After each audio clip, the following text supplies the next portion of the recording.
I'll share you the story of how I came to find salvation.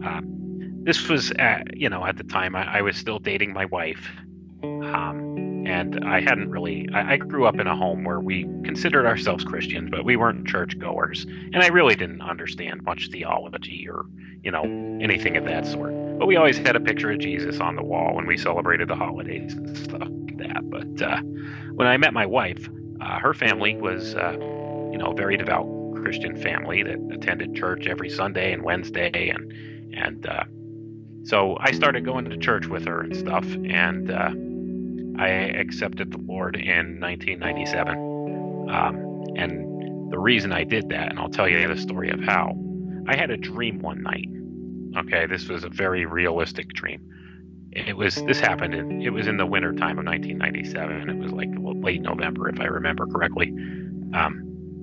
I had this dream where I dreamt that I was walking by the lake where we live by now. I was walking next to the lake, and it was a warm, sunny summer day, and it was nice and calm, and it was a beautiful day. And I was walking alongside of the lake, and I glanced out over the lake, and I looked at the sun. And as I looked at the sun started descending very slowly from the sky and rested on top of the water. And I saw a figure of a man walking across the water towards me. And I was terrified because I knew at that point I was not ready for the Lord's return.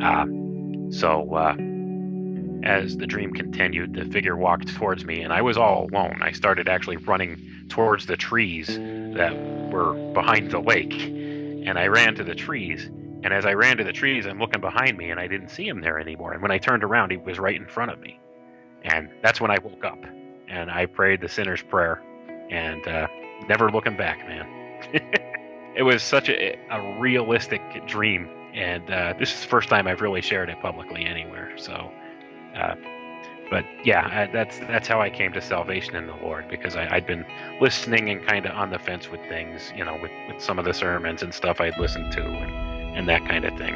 But that solidified it for me. That's how Jesus proved to me that he was real. He was the real deal. And since then, I've had a ton of other experiences that I could only attribute to the hand of God. So it's really kind of humbling to think about that the Lord would care enough about me to make that personal appearance to me,